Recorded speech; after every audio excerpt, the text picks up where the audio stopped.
Season 3, episode 4 of The Last Resort aired last night. So now let's dive in to exactly what happened there. But also on top of that, we'll also be diving into a little bit of what happened on Between the Sheets as well. So let's not waste any more time and let's get into it. Now, this one here was predominantly all about the bedroom activities. So, do you have excessive masturbation desire where you have to like stop in the middle of the day, go to the bathroom and masturbate? Not now, but I have.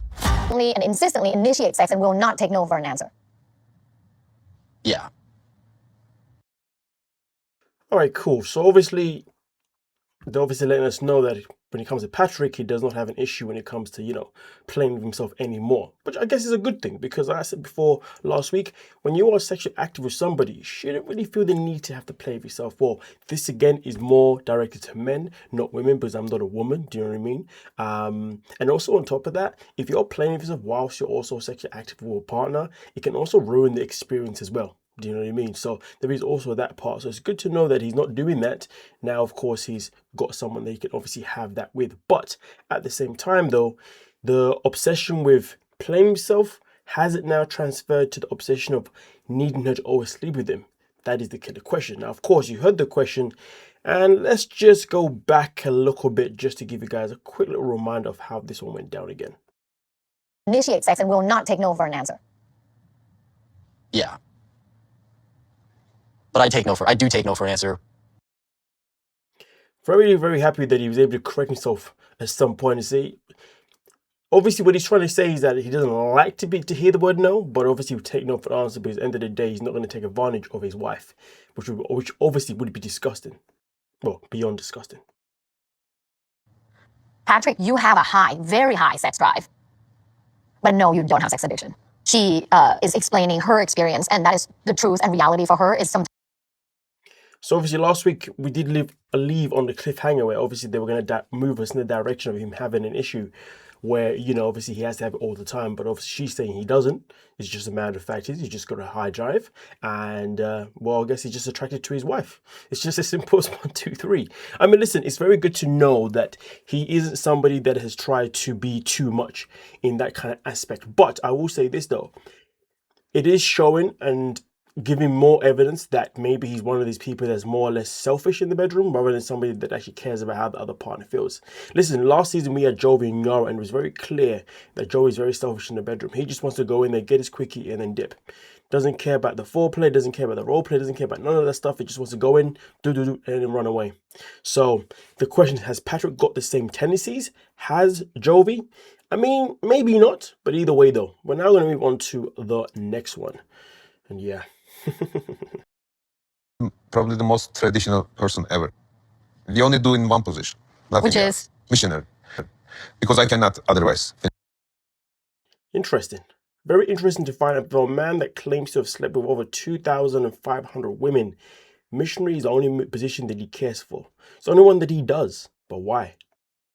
I think that Sarper did this to himself because he's been very sexually active for most of his life. So he says that Mystery is the only position that he can actually ejaculate in. Interesting. Obviously, Shekinah says she probably thinks it's because he slept with so many women that this is obviously what's happened to him. Interesting. It tells me a completely different story. It tells me that he's only ever cared, and to be fair, he does say that he only ever cared about the body count, but it seems to me he cares only, because he only cared about the body count, he never actually cared about the actual real true meaning of what it is like to share body to body with somebody that you're attracted to, or somebody that you obviously want to sleep with. I changed that because we know Sarper said he basically slept with any woman that will sleep with him pretty much. So it wasn't even due to attraction, which is very But it's proven that he's definitely one of these people that he only cares about himself. Every single time he slept with a woman, even till now with his own wife, it's always been about for him to get his own pleasure, and that's it, boom, bam. Which is very unfortunate because unfortunately we live in a world where so many women go years married to the same man that they've met since high school, secondary school, you name it. Never experienced any other man before, which is fine. But there are some of them that when they finally come out of that relationship, that marriage, if it does end up going downhill, they then start to find new sexual partners. And then they're like, wait, hold on a minute. I didn't realize sex could be like this. Hold on a minute. I haven't never done this position before. Hold on a minute. Is that how I'm meant to actually perform the movement? Oh, hold on a minute. Oh, wait. And this is the killer one. So many don't even know how their own private parts work.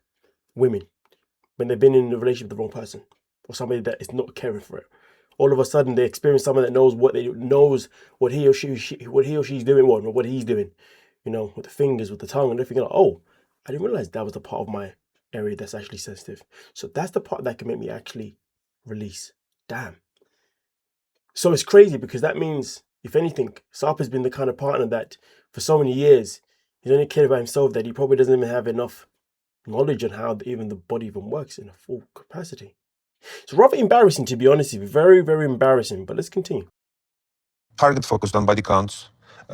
Wait, how many people have you had sex with? 25, It's like the 2,500 people that you had sex with. You had missionary sex with all of them?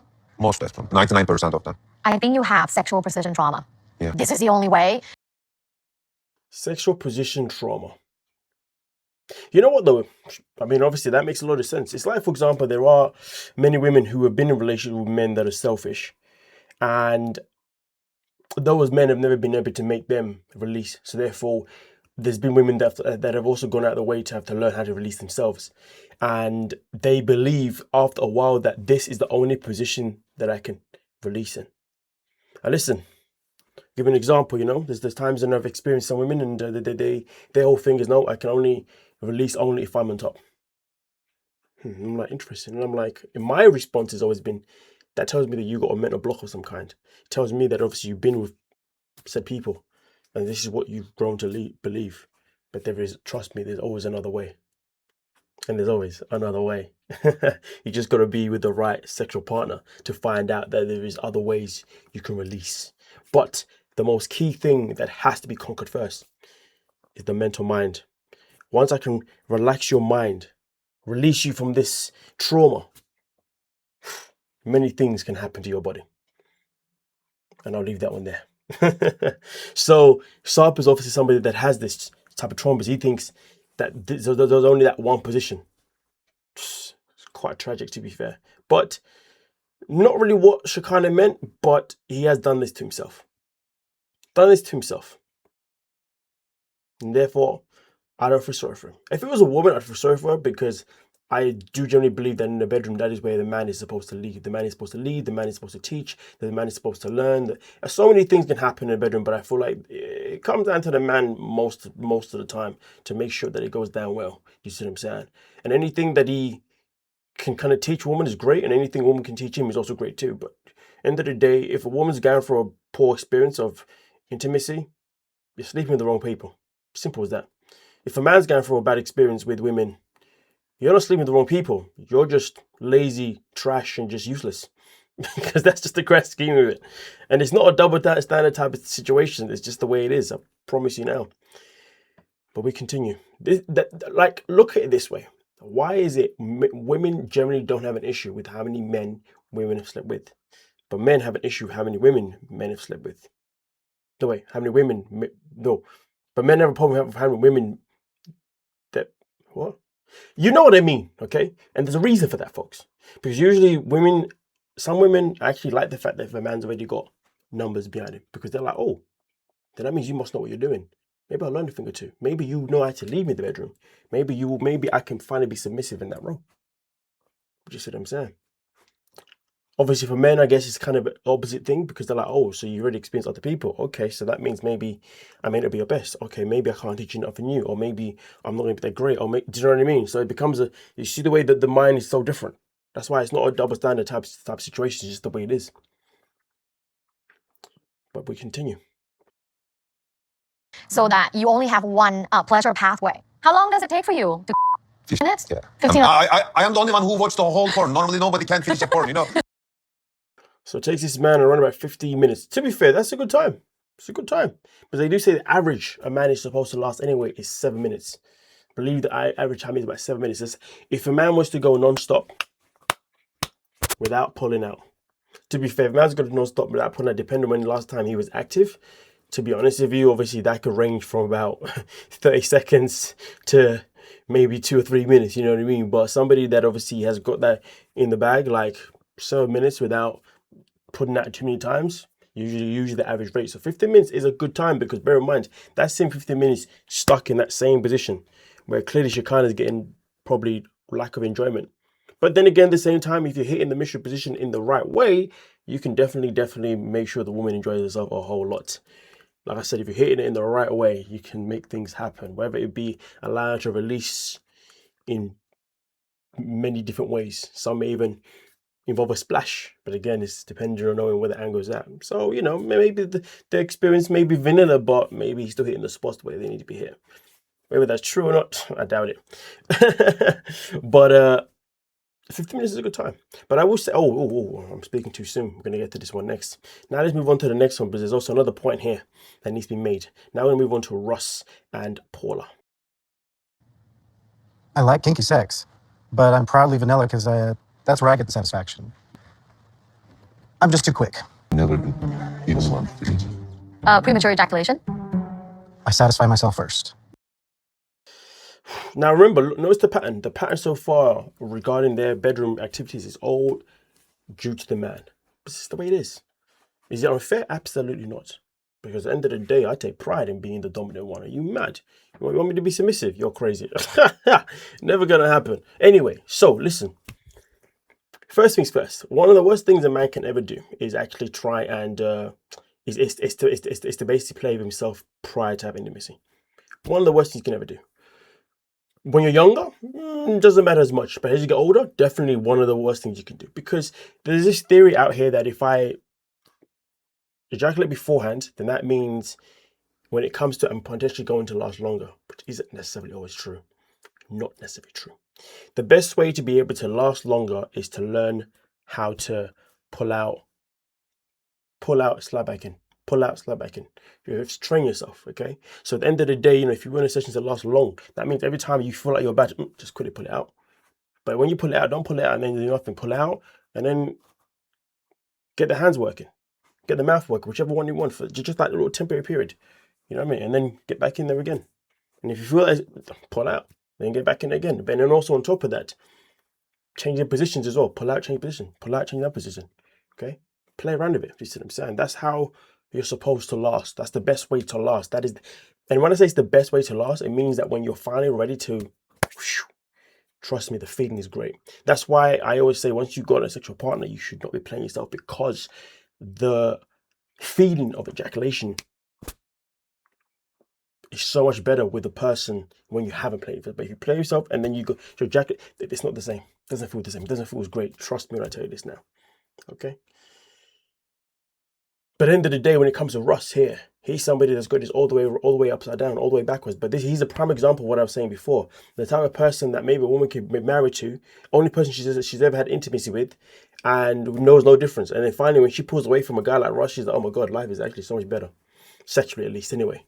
Do you see what I'm saying? Due to Russ's own madness. But at the same time, though, when it comes to Russ and Paula, I'm not going to sit and say that this is all down to him, because Paula has an issue. She has an issue with what? Let's find out. He is like, okay, he's done, and I'm actually waiting for him to go to sleep, and I just go and finish myself. Me asking, why was it that you'd rather do that than give him feedback? Well, he And this is Paula's issue. Communication. Feeding back to him. makes me feel that he doesn't enjoy there. So it's just like, I don't want to even talk about it with him. I can understand, because I've heard that before, you know, where women say that sometimes they can get a bit nervous to ask a man if he wants to do that, blah, blah, blah, because X, Y, Z. But I'm going to tell you this now, right? To be honest with you, like, any man out there that says that he doesn't like that, whatnot, it's pure pride, ego talk. It's probably because he had a conversation with the boys and they've said, oh yeah, no, we don't do that, blah, blah, blah. It's a bunch of nonsense, because at the end of the day, once a guy does it for the first time, he's going to want to do it again. Well, let's put it this way. If he does it for the first time, or does it in general and actually puts his whole effort into it, he's going to want to do it again. But obviously, if it's a bit, it hasn't, you know, again, it's a pride thing. You know, at the end of the day, like, if a woman doesn't want to go down on you, does that actually ever happen? I don't know. So I can't even compare the two. But either way, it's a pride thing. If you're dealing with a man that does not want to pleasure you down below, ladies, okay, with his own tongue, his own mouth, whatever, right? Leave him. Absolutely leave him. I promise you now, man, men, I promise you now, one of the best things you can ever do in the bedroom is to please a woman down there, especially prior to sliding inside. You go down there beforehand, you make that area succulent as hell, wet, the whole shebang, when you slide in after, it's going to feel a whole lot different, my buddy. If you think you're a guy right now who can last probably about 10 minutes or whatnot, you go down there, I promise you now, you're lasting probably about 2 minutes, maybe even 30 seconds. Because after that, because once it's been activated, it's been lubricant with you, it gets a bit, nah, brother. Just saying. But this is where the method comes in. When you go in, you slide back out again. Slide back out again. If you wanted to keep going, do you know what I mean? Okay. But to be fair, for me, this is what I always say. If you can learn to control yourself, a man should not ejaculate before the woman. Make sure she has ejaculated first. But there is the exception of some women who struggle with that. If you're dealing with a woman who struggles to do that, well then, that's a different type of conversation. Do you know what I mean? Just have to find ways to make sure the experience is still good for her regardless. Do you know what I mean? So yeah, there is that part. But clearly, when it comes to Paula here and Russ, communication is the problem. And Russ is, yeah, lack of enthusiasm is also the problem. Have done that, and I tried to do it and follow through with it, and then you're like, no, Because you're doing it wrong. Come on up. So he says that he has tried to. He's even researched how to do it. But then she says you're doing wrong. Now, the issue is how Paula communicates. We've already seen the way she communicates with him. She talks with a certain level of disrespect, with a certain level of oomph in her voice. You know what I mean? It has to be kind of aggressive. It has to be very demand. It's never necessarily soft, polite, or whatever. So if anything, if she was to communicate that with him in a better way, well, maybe he would respond. But if he's used to her always communicating the way she does, that's probably why he's like, oh, just leave me alone. So she needs to work on that massively if she wants things to improve with Russ in the bedroom. Won't give me any feedback. It's just, you're wrong. Come on up. At the same time, her feeling like you don't really have her sexual well-being at heart, that can also feel really disheartening as well. I completely agree. But I think with Russ, he probably doesn't have it purely because of the way she is. Do you see what I'm saying? I would say it's more on her than it is on him. Because how can you have the desire for somebody that always speaks to you in a certain type of way? Yeah. Missing is the communication part. But hey, hopefully Paula can improve on the communication. Hopefully she can improve on how she talks to him. You know, how she conducts herself. Hopefully she can. Because if she can, well, then things can only get better. But now we're going to move on to the next one here. And this one is all about Cara and G. Interesting topic here with these two. Now, to be fair, they did have a conversation regarding their own intimacy life. And they said it's absolutely great. But this conversation here has nothing to do with that. This is slightly different. That is like, yes, but there is that other part of me that is like, hey, I need to be respected in some way. Like, I don't feel respect. You respect her? Because I feel like you have to give respect to get it, and I don't think So this is quite interesting, to be fair, because should he respect her? Has he respected her? Probably did respect her to begin with, but should he still speak to her in a respectful way? Well, look at it this way. If I'm dealing with a woman, I don't care how disrespectful she wants to get. I will not scoop to the same levels and be disrespectful back. It's going to depend on the conversation. See, either one, I'm just not going to speak anymore. Because I ain't going to tolerate the disrespect, and I'm not going to disrespect you back. And if I do decide to speak, I'm definitely using my words very wisely. It's going to be respectful as hell.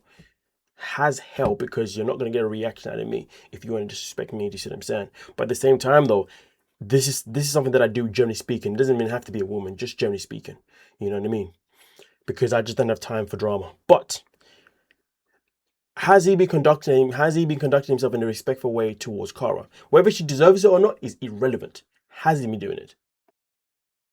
Respect that I give her is the respect, like, enough. See, that's the problem. The respect that I give it is enough. I mean, listen, buddy, you literally sat there and told everyone that you are not happy with the fact that she's the mother of your child. That is a crazy disrespect. Fair enough, she's out here taking pictures of herself, blah, blah, blah, blah, but you did that in a public place. Embarrassed her. That is not somebody that you're showing respect, okay? End of the day, like I said, listen, I'm going to tell you this now. Even if I have truth to say, listen, there's nothing wrong with him feeling the way he's feeling. Him feeling like he's upset that this is the woman of, this is the mother of his child, you're entitled to do that. Nothing wrong with that, because at the end of the day, she's decided to go into a career path of selling images online. So I can understand him not respecting that and him losing respect for. Absolutely nothing wrong with any shape or form, but you don't have to disrespect in front of people.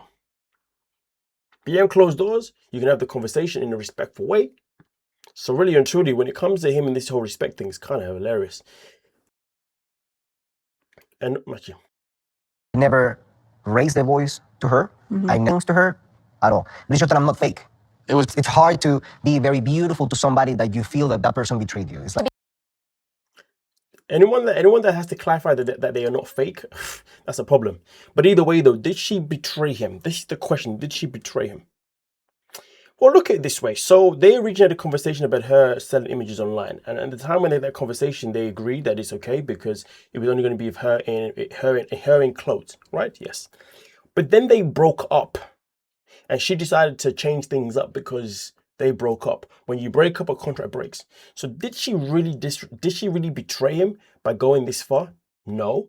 Did she betray her motherhood? That is a conversation that we can have. Because now we can say maybe she did betray at least her son by doing these things. But him, no, because they're broken up now. Anything that we agree on, actually no, there are some things that we agree on when we are together that we should also respect even when we are not together. Like certain things that are maybe secrets, things that matter, things that are deep, yes. But this situation here with the whole F, no. See, I just feel like each week G is just trying to find new things to poke about Carl because he really wants people to be on his side, which is very sad. Very, very sad. At the end of the day, neither one of you two are saints in your relationship, and that is why your relationship has gone downhill. For a while, we all thought it was all Carl's fault, but now, nah, they're just both as bad as each other, but just in different ways. Be in a relationship with you, okay? She has to quit the online content, but she would then not be able to take care of your son. Now, let's be very clear with what she's saying here, because this went over their heads of what she was trying to say here. She's blatantly saying that she had to do this to have money to take over your son because you don't have money to take care of your son. I made the video literally yesterday, or the day before, talking about how G only has their child once a week. And also on top of that, he's not even in a financial position to even help Cara. So that's the point that Rebecca was making there. Just want to let you know. I can't afford it without the online content. But like, to me, it's so bizarre that the only way she can have money is selling adult content. Well, the only way she can have money by... Listen, I understand the question. I understand him questioning that. Is this the only way you can do it? Valid question. But buddy, and this is again, not me defending Cara, but unless you're going to be putting money on the table for your child to help her out, for your child as well, you know what I mean? Not even to help her, but to help your child. I guess Cara's going to do whatever she wants to do, and there's nothing that you can do about it, and therefore your judgment towards it is pointless. At the end of the day, if I've got a child with somebody and they now feel they need to have to go and do this to get more money on the table for their child and also their career, and I don't like it, I'm going to get a job ASAP. Hell, I'll rob a bank if I need to, because I am not having my child having a mother that's going to be online like that. Do you see what I'm saying? But at the same time, he should have never agreed to her going online in the first place. So let's not forget, they had a discussion originally about her choosing to go on OF. He agreed to it. Even then, he should have said, no, you're not going to go on OF. He should have said, no, I'm going to go and get a job, or I'm not going to quit a job again. Because remember, last season we saw him. He was quitting jobs. So left, right, and center because he wanted, 1 minute he had this job. Then he was like, no, I want to go do this, quit this job. And actually, no. And then this job. You see what I'm saying? One of the reasons their relationship went downhill anyway was because he would never stay in a freaking job, which was obviously something that was very frustrating for Cara. The difference between Cara and G, though, when we watch them, is that with Cara, we see what we get. What we get is her. With him, nah, he moves in very silent ways. It's like the But that's not what I'm asking you. That's not what I'm asking Guillermo, you. do you know how divorce works here? That money is half yours. Do you get divorced? You could easily collect 50% of it. To give an ultimatum. Patrick is somebody that should just not talk. But let's get into why, though. Not give a threat to take 50% if he divorces her. It's like as soon as a man can get a W, let's just throw. As soon as a man can get a W. Now listen, I do agree that this is a double standard conversation without a shadow of a doubt, but I'm going to tell you this now. It is not known for a man to try and take things from a woman during divorces. Has it happened? Yes. But it is more common for women to want to take money away from the man after a divorce. The most common thing ever, to take any possessions even after a breakup that doesn't even involve a divorce or papers, right? That is the most common thing.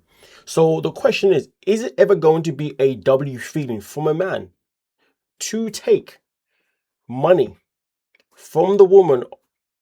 Sorry, let me just change this. Let me just rewind.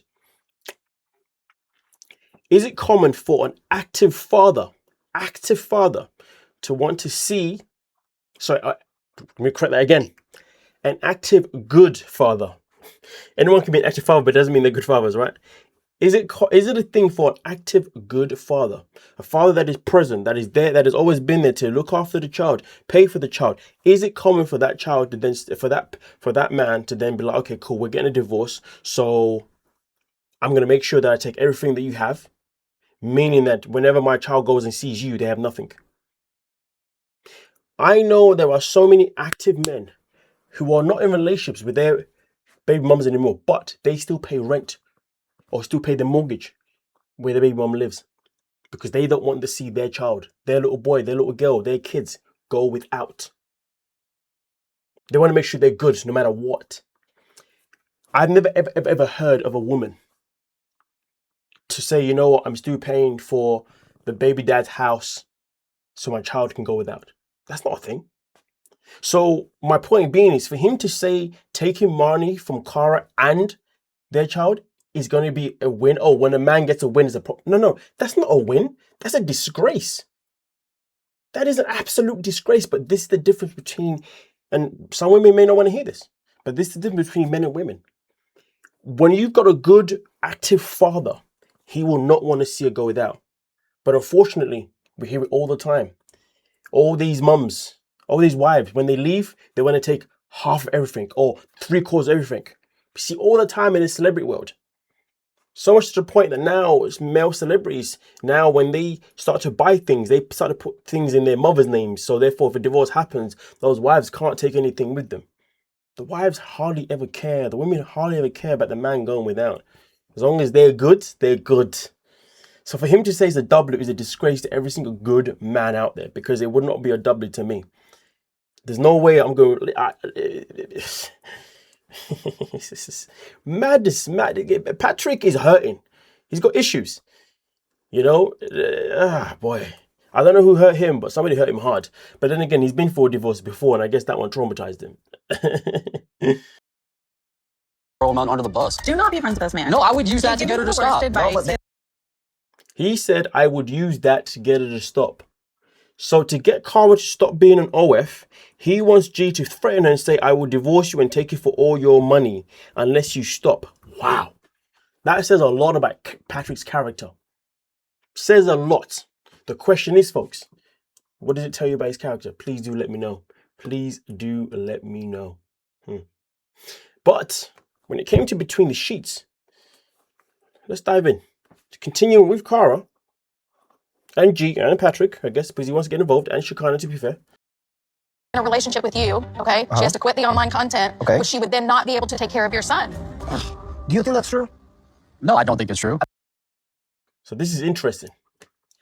Rebecca asked a question, and he's saying, do you think this is true? But his answer is interesting, very interesting.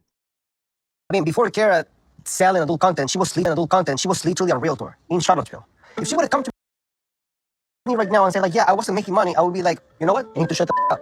Each of this kind. Now, pay attention to the details, folks. Pay attention to the details. He just said that before she was an OF, she was a realtor. And he obviously makes it clear that she's obviously somebody that was earning a good amount of money. Then he goes on to say that, but if she used to come to me and she had no money, then I'll be like, okay, I'll shut the F up and she can go online. So that means initially when she decided to, I did go on an OF, he said, okay, I'm going to shut the F up and I'm going to go online and sell images. That's clearly what happened. But also on top of that, when Cara was making money, clearly she was obviously making money that was paying for both of them too. Clearly. But because obviously now things have gone different ways, she has obviously felt like she needs even more money. Especially given the fact that he kept quitting jobs left, right, and center. So that's why she decided to go to above and beyond. Do I agree with it? Absolutely not. Pay attention, folks. He's basically telling us himself, Cara has had to financially pay for their lives this whole time. Not for just herself, not just for the kid, but also for him too. Because he's always been... I don't even know if he's even working right now. The last time we saw him and Happily Ever After with Cara, he had just quit his job again. Is he even working right now? Is he actually bringing any food money to the table for his child? Mr. I only see my child 1 day a week. What does he do with the other 6 days a week? What's he doing? I mean, I like to hope he's working. Like I said, he's got a lot to say about Cara, but nothing to give for himself.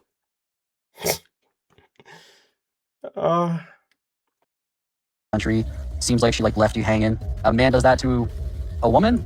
The woman's usually coming for money. It's just Listen, Patrick, if that's what they want to do, let them do that. But at the end of the day, just because a woman always wants to come after money doesn't mean that a man has to scoop to that at the same level. Hell, I remember when I went through my breakup with my long-term partner at the time. I literally was earning peanuts. She was earning near enough double or triple whatever the hell I was earning, right? When it came to the breakup, I said, she was like, well, I want to take this, and everything. In my mind, I was like, listen, as long as I have my TV, you can go do. Did you take everything? I'll figure a way. Where there's a will, there's a way. I'll find a way to make money. I'll find a way to. So you know what I mean? It is what it is. You see what I'm saying? And it's crazy because in my mind, I was like, but you know that you are actually going to be good financially, and you know that I'm going to be in a rut. But he didn't care, which is fine, because at the end of the day, one thing that I'm not going to do is a Patrick, and that is scoop to that level. If they listen, it is not a wing to go tick for tack with somebody. Unless it's necessary. Sometimes it's subjective, but this situation isn't the one. these two men conspiring to take a woman's money, and it just was counterproductive. It was evil. It was messed up in every way. I wouldn't say two men, but it wasn't really G. It was Patrick, not really G. So no. I have a lot to say about G, but this is one of the areas that no. Shekinah needs to calm down. That you can imagine. I mean, he was basically telling him to take her for a ride financially. Yes, he was. But the thing is though, Shekinah, why are you talking? Because I wouldn't be surprised if she's definitely the type of person that would take her ex a ride for his money. Gives me that. I could be wrong, but that's the vibe she gives me. Don't be a hypocrite now, Shekinah. Don't tell me you wouldn't be doing the same thing. Hell, we don't even know if she may have done that already with her baby daddy. Don't be a hypocrite now, Shekinah. Don't be a hypocrite. She thinks we're stupid. But with that being said, though, let me know exactly what you're thinking down below in the comment section, and we can talk about it. Please don't forget to like, subscribe, hype the video, and have a great day.